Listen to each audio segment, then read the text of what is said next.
विष्णु पुराण का द्वितीय अंश, प्रियव्रत के वंश का वर्णन। नमस्कार।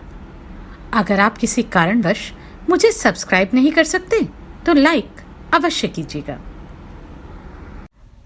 श्री मैत्रेय जी बोले, हे भगवान, हे गुरु, मैंने जगत की सृष्टि के विषय में आपसे जो कुछ पूछा था वह सब आपने मुझसे भली प्रकार कह दिया। हे मुनिश्रेष्ठ, जगत की सृष्टि संबंधी आपने जो यह प्रथम अंश कहा है उसकी एक बात मैं और सुनना चाहता हूं। स्वयंभुव मनु के जो प्रियव्रत और उत्तानपाद दो पुत्र थे, उनमें से उत्तानपाद के पुत्र ध्रुव के विषय में तो आपने कहा, किंतु हे द्विज, आपने प्रियव्रत की संतानों के विषय में कुछ भी नहीं कहा। अतः मैं उसका वर्णन सुनना चाहता हूं, सो आप प्रसन्नता पूर्वक कहिए। श्री पराशर जी बोले, प्रियव्रत ने कर्दम जी की पुत्री से विवाह किया। उससे उनके सम्राट और कुक्षी नाम की 2 कन्याएं तथा 10 पुत्र हुए। प्रियव्रत के पुत्र बड़े बुद्धिमान, बलवान, विनय संपन्न और अपने माता पिता के अत्यंत प्रिय कहे जाते हैं। उनके नाम सुनो। वे आग्निध्र, अग्निबाहु, वपुष्मान, द्युतिमान, मेधा, मेधातिथि, भव्य, सवन और पुत्र थे तथा 10वां यथार्थ नामा ज्योतिष्मान था। वे प्रियव्रत के पुत्र अपने बल पराक्रम के कारण विख्यात थे। उनमें महाभाग, मेधा, अग्निबाहु और पुत्र, ये 3 योगपरायण तथा अपने पूर्वजन्म का वृतांत जानने वाले थे। उन्होंने राज्य आदि भोगों में अपना चित्त नहीं लगाया। हे मुने, वे निर्मल चित्त और कर्म फल की इच्छा से रहित थे तथा समस्त विषयों में सदा न्यायानुकूल ही प्रवृत्त होते थे। हे मुनिश्रेष्ठ, राजा प्रियव्रत ने अपने शेष 7 महात्मा पुत्रों को 7 द्वीप बांट दिए। हे महाभाग, पिता प्रियव्रत ने आग्निध्र को जम्बूद्वीप और मेधातिथि को पलक्ष नामक दूसरा द्वीप दिया। उन्होंने शालमल द्वीप में वपुष्मान को अभिषिक्त किया। ज्योतिष्मान को कुशद्वीप का राजा बनाया। द्युतिमान को क्रौंच द्वीप के शासन पर नियुक्त किया। भव्य को प्रियव्रत ने शाक द्वीप का स्वामी बनाया और सवन को पुष्कर द्वीप का अधिपति किया। हे मुनि सत्तम, उनमें जो जम्बू द्वीप के अधीश्वर राजा आग्निद्र थे, उनके प्रजापति के समान 9 पुत्र हुए। वे नाभि, किमपुरुष, हरिवर्ष, इलावृत, रम्य, हिरण्यवान, कुरु, भद्राश्व और सत्कर्मशील राजा केतुमाल थे। हे विप्र, अब उनके जम्बूद्वीप के विभाग सुनो। पिता आग्निध्र ने दक्षिण की ओर हिमवर्ष, जिसे अब भारतवर्ष कहते हैं, नाभि को दिया। इसी प्रकार किमपुरुष को हेमकूट वर्ष तथा हरिवर्ष को तीसरा नैषद वर्ष दिया। जिसके मध्य में मेरु पर्वत है, वह इलावृत वर्ष उन्होंने इलावृत को दिया और नीलाचल से लगा हुआ वर्ष रम्य को दिया। पिता आग्निध्र ने उसका उत्तरवर्ती श्वेत वर्ष हिरण्यवान को दिया। जो वर्ष श्रृंगवान पर्वत के उत्तर में स्थित है वह कुरु को, और जो मेरु के पूर्व में स्थित है वह भद्राश्व को दिया तथा केतुमाल को गंधमादन वर्ष दिया। इस प्रकार राजा आग्निध्र ने अपने पुत्रों को वे वर्ष दिए। हे मैत्रेय, अपने पुत्रों को इन वर्षों में अभिषिक्त कर वे तपस्या के लिए शालग्राम नामक महापवित्र क्षेत्र को चले गए। हे महामुने, किमपुरुष आदि जो 8 वर्ष हैं, उनमें सुख की बहुलता है और बिना यत्न के स्वभाव से ही समस्त भोग सिद्धियां प्राप्त हो जाती हैं। उनमें किसी प्रकार के विपर्य अर्थात असुख या अकाल मृत्यु नहीं तथा जरा मृत्यु आदि का कोई भय नहीं होता, ना धर्म अधर्म अथवा उत्तम अधम और मध्यम आदि का ही भेद है। इन 8 वर्षों में कभी कोई युग परिवर्तन भी नहीं हुआ। महात्मा नाभि का हिम नामक वर्ष था। उनके मीरू देवी से अतिशय कांतिमान ऋषभ नामक पुत्र हुए। ऋषभ जी से भरत का जन्म हुआ, जो उनके 100 पुत्रों में सबसे बड़े थे। महाभाग पृथ्वीपति ऋषभ देव जी धर्मपूर्वक राज्य शासन तथा विविध यज्ञों का अनुष्ठान करने के अनंतर अपने वीर पुत्र भरत को राज्य अधिकार सौंपकर तपस्या के लिए पुनः आश्रम को चले गए। महाराज ऋषभ ने वहां भी वानप्रस्थ आश्रम की विधि से रहते हुए निश्चय पूर्वक तपस्या की तथा नियमानुकूल यज्ञ अनुष्ठान किए। वे तपस्या के कारण सूखकर अत्यंत कृश हो गए और उनके शरीर की शिराएं अर्थात रक्तवाहिनी नाड़ियां दिखाई देने लगी। अंत में अपने मुख में एक पत्थर की बटिया रखकर उन्होंने नग्नावस्था में महाप्रस्थान किया। पिता ऋषभ देव जी ने वन जाते समय अपना राज्य भरत जी को दिया था, अतः तब से यह हिमवर्ष इस लोक में भारतवर्ष नाम से प्रसिद्ध हुआ। भरत जी के सुमति नामक परम धार्मिक पुत्र हुआ। पिता भरत ने यज्ञ अनुष्ठान पूर्वक यथेष्ट राज्य सुख भोग कर उसे सुमति को सौंप दिया। हे मुने, महाराज भरत ने पुत्र को राजलक्ष्मी सौंपकर योगाभ्यास में तत्पर हो अंत में शालग्राम क्षेत्र में अपने प्राण छोड़ दिए। फिर उन्होंने योगियों के पवित्र कुल में ब्राह्मण रूप से जन्म लिया। हे मैत्रेय, इनका वह चरित्र मैं तुमसे फिर कहूंगा। तदनंतर सुमति के वीर से इंद्रद्युम्न का जन्म हुआ। उससे परमेष्ठी और परमेष्ठी का पुत्र प्रतिहार के प्रतिहर्ता नाम से विख्यात पुत्र उत्पन्न हुआ तथा प्रतिहर्ता का पुत्र भव, भव का उद्गीत और उद्गीत का पुत्र अति समर्थ प्रस्ताव हुआ। प्रस्ताव का पृथु, पृथु का नक्त और नक्त का पुत्र गय हुआ। गय के नर और उसके विराट नामक पुत्र हुआ। उसका पुत्र महावीर था। उससे धीमान का जन्म हुआ तथा धीमान का पुत्र महांत और उसका पुत्र मनस्यु हुआ। मनस्यु का पुत्र त्वष्टा, त्वष्टा का विरज और विरज का पुत्र रज हुआ। हे मुने, रज के पुत्र शतजीत के 100 पुत्र उत्पन्न हुए। उनमें विश्व ज्योति प्रधान था। उन 100 पुत्रों से यहाँ की प्रजा बहुत बढ़ गई। तब उन्होंने इस भारतवर्ष को 9 विभागों से विभूषित किया, अर्थात वे सब इसको 9 भागों में बांटकर भोगने लगे। उन्हीं के वंशधरों ने पूर्व काल में कृत त्रेतादि युग क्रम से 71 युग पर्यंत इस भारत भूमि को भोगा था।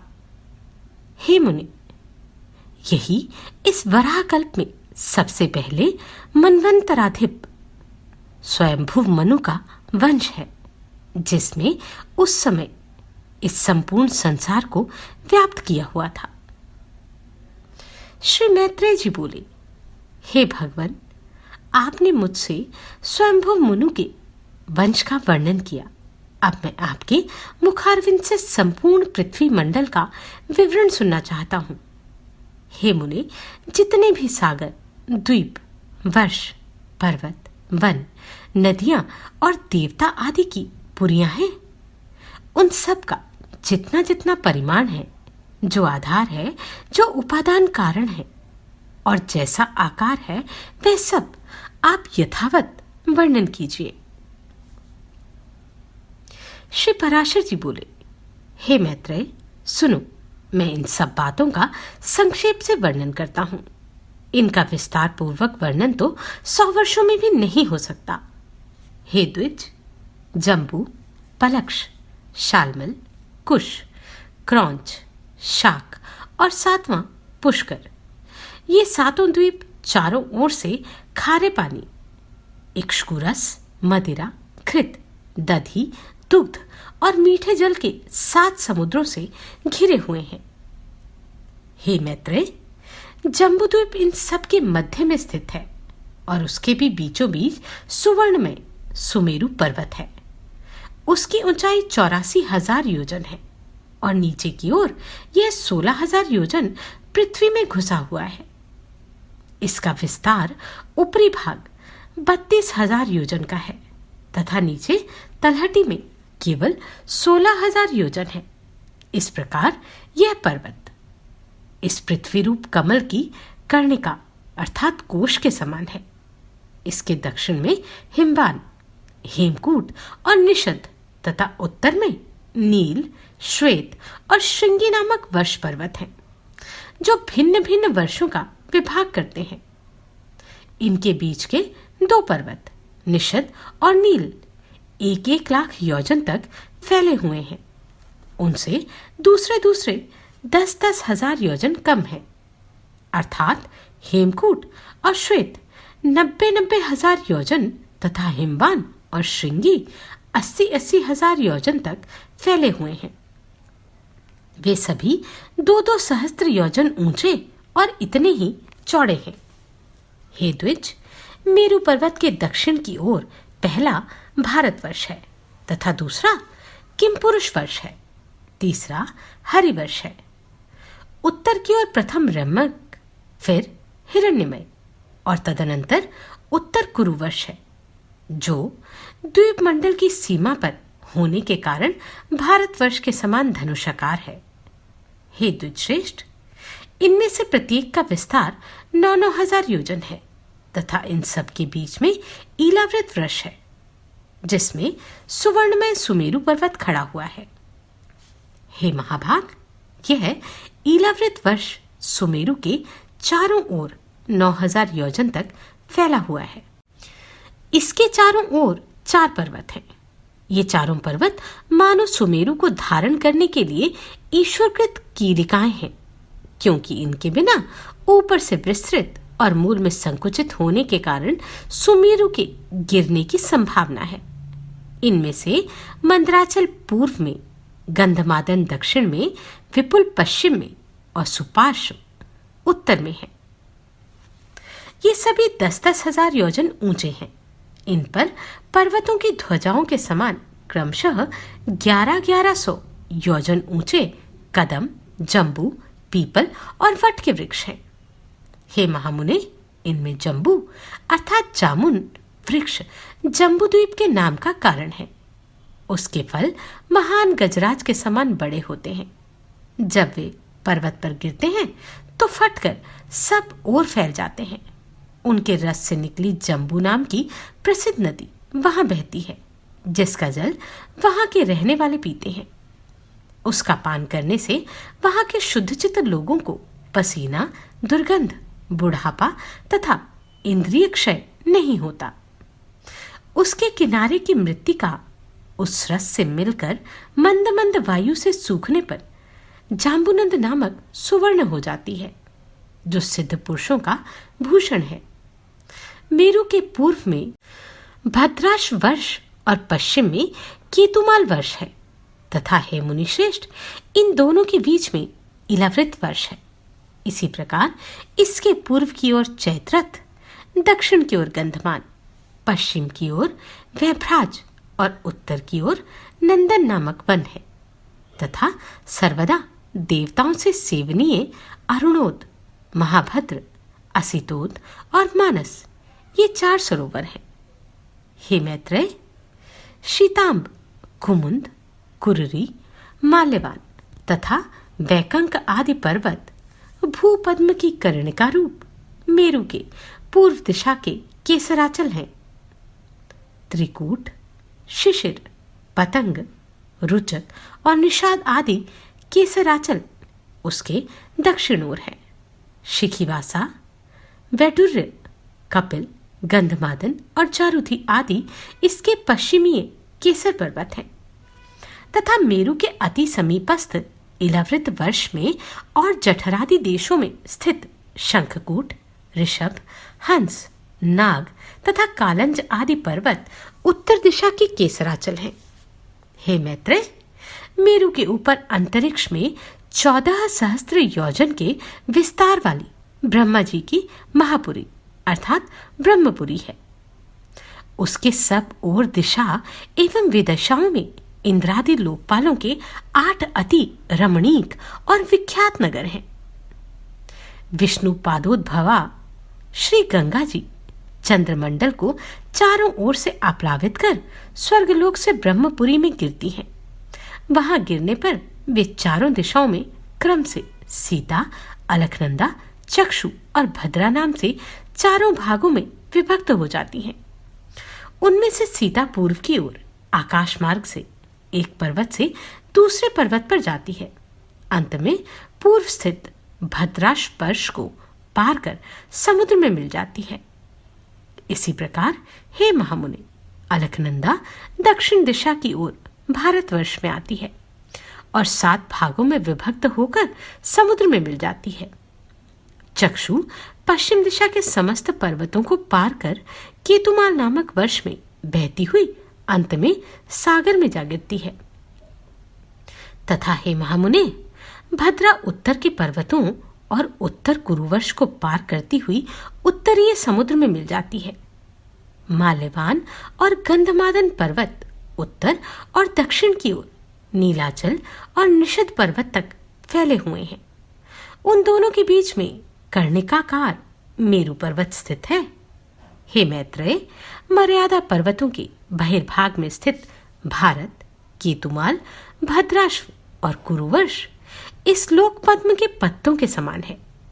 जठर और देवकूट ये दोनों मर्यादा पर्वत हैं, जो उत्तर और दक्षिण की ओर नील तथा निषद पर्वत तक फैले हुए हैं। पूर्व और पश्चिम की ओर फैले हुए गंधमादन और कैलाश ये 2 पर्वत जिनका विस्तार 80 योजन है, समुद्र के भीतर स्थित हैं। पूर्व के समान मेरु की पश्चिम ओर भी निषद और पारियात्र नामक 2 मर्यादा पर्वत स्थित हैं। उत्तर की ओर त्रिशृंग और जारुथी नामक वर्ष पर्वत हैं। ये दोनों पूर्व और पश्चिम की ओर समुद्र के गर्भ में स्थित हैं।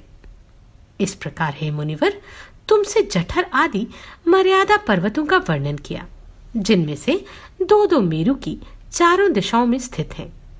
हे मुने, मेरु के चारों ओर स्थित जिन शीतांत आदि केसर पर्वतों के विषय में तुमसे कहा था, उनके बीच में सिद्ध चारण आदि से सेवित अति सुंदर कंदराएं हैं। हे मुनि सत्तम, उसमें सुरमय नगर तथा उपवन है और लक्ष्मी, विष्णु, अग्नि एवं सूर्य आदि देवताओं के अत्यंत सुंदर मंदिर हैं, जो सदा किन्नर श्रेष्ठों से सेवित रहते हैं।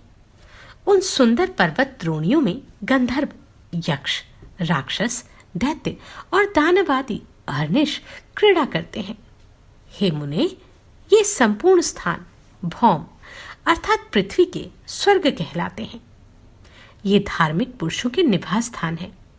पापकर्मा पुरुष इनमें 100 जन्म में भी नहीं जा सकते।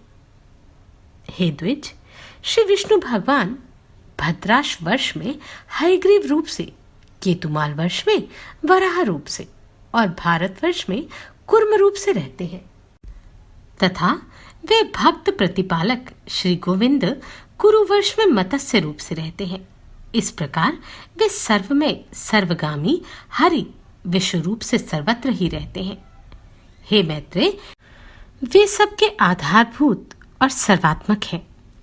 हे महामुने, किम पुरुष आदि जो 8 वर्ष हैं, उनमें शोक, श्रम, उद्वेग और क्षुधा का भय आदि कुछ भी नहीं है। वहां की प्रजा स्वस्थ, आतंकहीन और समस्त दुखों से रहित है तथा वहां के लोग 10-12 हजार वर्ष की स्थिर आयु वाले होते हैं। उनमें वर्षा कभी नहीं होती, केवल पार्थिव जल ही है और न उन उत्तम स्थानों में कृत्रेता आदि युगों की ही कल्पना है।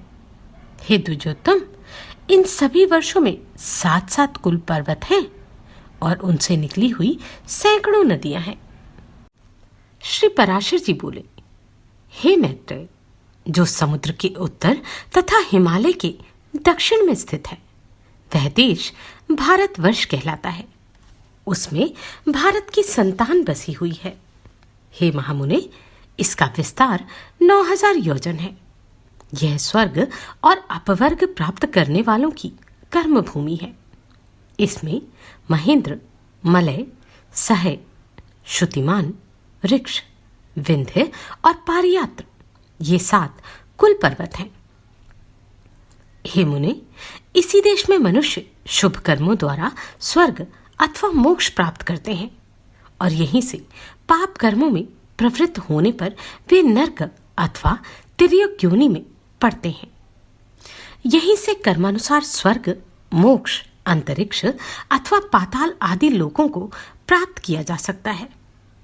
पृथ्वी में यहाँ के सिवा और कहीं भी मनुष्य के लिए कर्म की विधि नहीं है। इस भारतवर्ष के 9 भाग हैं। उनके नाम यह हैं: इंद्रद्वीप, कसेरु, ताम्रपर्ण, गभस्तिमान, नागद्वीप, सौम्य, गंधर्व और वारुण, तथा यह समुद्र से घिरा हुआ द्वीप उनमें 9वां है। यह द्वीप उत्तर से दक्षिण तक सहस्त्र योजन है।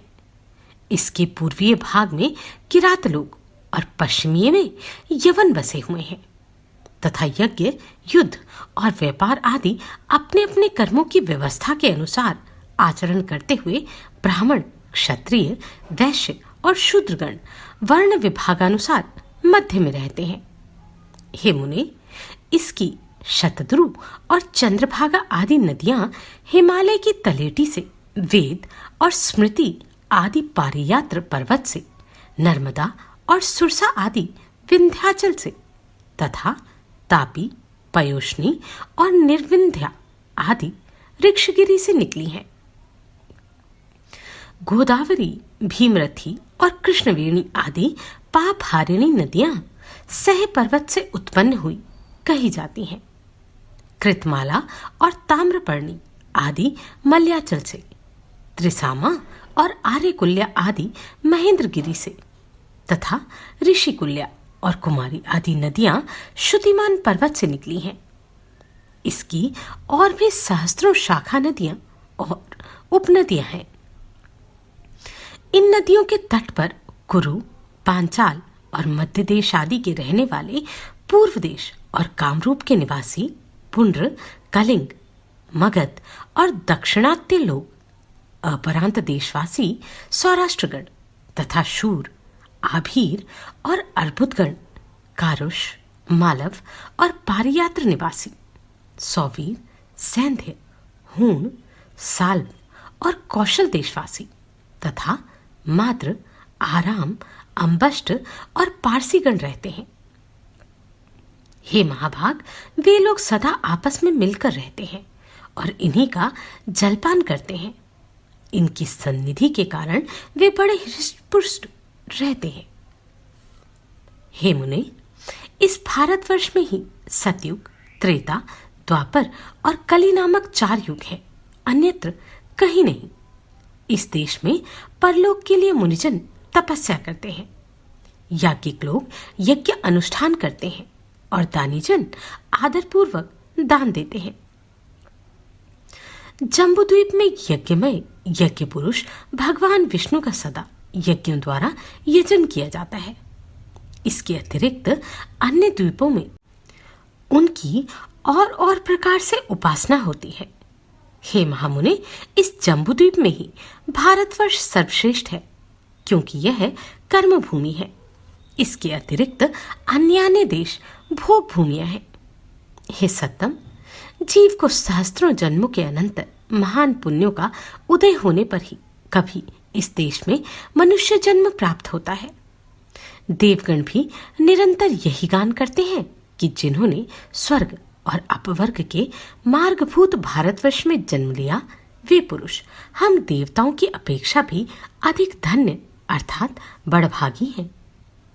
जो लोग इस कर्मभूमि में जन्म लेकर अपने फलाकांक्षा से रहित कर्मों को परमात्म स्वरूप श्री विष्णु भगवान को अर्पण करते हैं, निर्मल पाप पुण्य से रहित होकर उन अनंत में ही लीन हो जाने का अवसर पाते हैं। वे धन्य हैं। पता नहीं अपने स्वर्गप्रद कर्मों का क्षय होने पर हम कहाँ जन्म ग्रहण करेंगे। धन्य तो वे ही मनुष्य हैं जो भारत भूमि में उत्पन्न होकर इंद्रियों की शक्ति से हीन नहीं हुए। हे मैत्रेय, इस प्रकार लाख योजन के विस्तार वाले नववर्ष विशिष्ट इस जम्बूद्वीप का मैंने तुमसे संक्षेप से वर्णन किया। हे मैत्रेय, इस जम्बूद्वीप को बाहर चारों ओर से लाख योजन के विस्तार वाले वलयाकार खारे पानी के समुद्र ने घेरा हुआ है। श्री पराशर जी बोले, जिस प्रकार जम्बूद्वीप क्षार समुद्र से घिरा हुआ है, उसी प्रकार क्षार समुद्र को घेरे हुए पलक्ष द्वीप स्थित है। जम्बूद्वीप का विस्तार 1,00,000 योजन है और हे ब्राह्मण, पलक्ष द्वीप का इससे दूना कहा जाता है। पलक्ष द्वीप के स्वामी मेधातिथि के 7 पुत्र हुए। उनमें सबसे बड़ा शांतहय था और उससे छोटा शिशिर। उनके अनंतर क्रमशः सुखोदय, आनंद, शिव और क्षेमक थे तथा 7वां ध्रुव था। ये सब पलक्ष द्वीप के अधीश्वर हुए। उनके अपने अपने अधिकृत वर्षों में प्रथम शांतहय वर्ष है तथा अन्य शिशिर वर्ष, सुखोदय वर्ष, आनंद वर्ष, शिव वर्ष, क्षेमक वर्ष और ध्रुव वर्ष है तथा उनकी मर्यादा निश्चित करने वाले अन्य 7 पर्वत हैं। हे मुनिश्रेष्ठ, उनके नाम ये हैं, सुनो। गोमेद, चंद्र, नारद, दुदुम्भी, सोमक, सुमना और 7वां वैभ्राज। इन अति सुरमय वर्ष पर्वतों और वर्षों में देवता और गंधर्वों के सहित सदा निष्पाप प्रजा निवास करती है। वहां के निवासीगण पुण्यवान होते हैं और वे चिरकाल तक जीवित रहकर मरते हैं। उनको किसी प्रकार की आदि व्याधि नहीं होती, निरंतर सुखी रहता है। उन वर्षों की 7 ही समुद्रगामिनी नदियां हैं। उनके नाम मैं तुम्हें बतलाता हूं, जिनके श्रवण मात्र से वे पापों को दूर कर देती हैं। वहां अनुतप्ता, शिखी, विपाशा, त्रिदिवा, अकल्मा, अमृता और सुकृता, ये ही 7 नदियां हैं। यह मैंने तुमसे प्रधान प्रधान पर्वत और नदियों का वर्णन किया है। वहां छोटे छोटे पर्वत और नदियां तो और भी सहस्त्रों हैं। उस देश के हृष्टपुष्ट लोग सदा उन नदियों का जलपान करते हैं। हे द्विज, उन लोगों में ह्रास अथवा वृद्धि नहीं होती और ना उन 7 वर्षों में युग की ही कोई अवस्था है। हे महामते, हे ब्राह्मण, पलक्ष द्वीप से लेकर शाक द्वीप पर्यंत 6 द्वीपों में सदा त्रेता युग के समान समय रहता है। उन द्वीपों के मनुष्य सदा निरोग रहकर 5000 वर्ष तक जीते हैं और इनमें वर्णाश्रम विभागानुसार 5 धर्म अहिंसा, सत्य, अस्तेय, ब्रह्मचर्य और अपरिग्रह वर्तमान रहते हैं। वहां जो 4 वर्ण हैं वह मैं तुमको सुनाता हूं। हे मुनि सत्तम, उस द्वीप में जो आर्यक, कुरर, विदिश्य और भावी नामक जातियां हैं, वे ही क्रम से ब्राह्मण, क्षत्रिय, वैश्य और शूद्र हैं। हे द्विजोत्तम, उसी में जम्बू वृक्ष के ही परिमाण वाला एक पलक्ष अर्थात पाकर का वृक्ष है, जिसके नाम से उसकी संज्ञा पलक्ष द्वीप हुई है। वहां आर्यकादि वर्णों द्वारा जगत सृष्टा, सर्वरूप, सर्वेश्वर भगवान हरि का सोमरूप से यजन किया जाता है। पलक्ष द्वीप अपने ही बराबर परिमाण वाले वृत्ताकार इक्षुरस के समुद्र से घिरा हुआ है। हे मैत्रेय, इस प्रकार मैंने तुमसे संक्षेप में पलक्ष द्वीप का वर्णन किया है। अब तुम शालमल द्वीप का विवरण सुनो।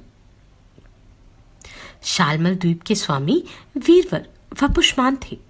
उनके पुत्रों के नाम सुनो। हे महामुने, वे श्वेत, हरित, जीमूत, रोहित, वैद्युत, मानस और सुप्रभ थे। उनके 7 वर्ष उन्हीं के नामानुसार संज्ञा वाले हैं। यह पलक्ष द्वीप को घेरने वाला इक्षुरस का समुद्र अपने से दूने विस्तार वाले इस शालमल द्वीप से चारों ओर से घिरा हुआ है।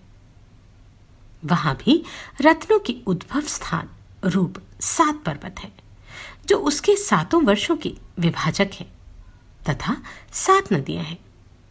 पर्वतों में पहला कुमुद, दूसरा उन्नत, तीसरा बलाहक है तथा चौथा द्रोणाचल है, जिसमें नाना प्रकार की महाऔषधियां हैं। 5वां कंक, छठा महिष और 7वां गिरिवर कुकुद्यान है। अब नदियों के नाम सुनो। वे योनि, तोया, वितृष्णा, चंद्रा, मुक्ता, विमोचिनी और निवृत्ति हैं तथा स्मरण मात्र से ही सारे पापों को शांत कर देने वाली हैं। श्वेत, हरित, वैद्युत, मानस, जीमूत, रोहित और अति शोभायमान सुप्रभ, ये उसके चारों वर्णों से युक्त 7 वर्ष हैं। हे महामुनि, शालमल द्वीप में कपिल, अरुण, पीत और कृष्ण, ये 4 वर्ण निवास करते हैं, जो पृथक पृथक क्रमशः ब्राह्मण, क्षत्रिय, वैश्य और शूद्र हैं। ये यजनशील लोग सबके आत्मा, अव्यय और यज्ञ के आश्रय वायु रूप विष्णु भगवान का श्रेष्ठ यज्ञों द्वारा यजन करते हैं। इस अत्यंत मनोहर द्वीप में देवगण सदा विराजमान रहते हैं। इसमें शालमल अर्थात सेमल का एक महान वृक्ष है, जो अपने नाम से ही अत्यंत शांतिदायक है। यह द्वीप अपने समान ही विस्तार वाले एक मदिरा के समुद्र से सब ओर से पूर्णतः घिरा हुआ है, और यह सुरा समुद्र शालमल द्वीप से दूने विस्तार वाले कुश द्वीप द्वारा सब ओर से परिवेष्टित है। कुश द्वीप में वहां के अधिपति ज्योतिष्मान के 7 पुत्र थे। उनके नाम सुनो। वे उद्भिद, वेणुमान, वैरत, लंबन, धृति, प्रभाकर और कपिल थे। उनके नामानुसार ही वहां के वर्षों के नाम पड़े। उसमें दैत्य और दानवों के सहित मनुष्य तथा देव, गंधर्व, यक्ष और किन्नर आदि निवास करते हैं। हे महामुने, वहां भी अपने अपने कर्मों में तत्पर दमी, सुष्मी, स्नेह और मंदेह नामक 4 ही वर्ण हैं, जो क्रमशः ब्राह्मण, क्षत्रिय, वैश्य और शूद्र ही हैं। अपने प्रारब्ध क्षय के निमित्त शास्त्रानुकूल कर्म करते हुए वहां कुशद्वीप में ही वे ब्रह्मरूप जनार्दन की उपासना द्वारा अपने प्रारब्ध फल के देने वाले अत्युग्र अहंकार का क्षय करते हैं। महामुने, इस द्वीप में विद्रुम, हेमशैल, द्युतिमान, पुष्पवान, कुशेशय, हरि और 7वां मंद्राचल, ये 7 वर्ष पर्वत हैं तथा उसमें 7 ही नदियां हैं। उनके नाम क्रमशः सुनो। धूतपापा, शिवा, पवित्रा, सम्मति, विद्युत, अंबा और मही, ये संपूर्ण पापों को हरने वाली हैं। वहां और भी सहस्त्रों छोटी छोटी नदियां और पर्वत हैं।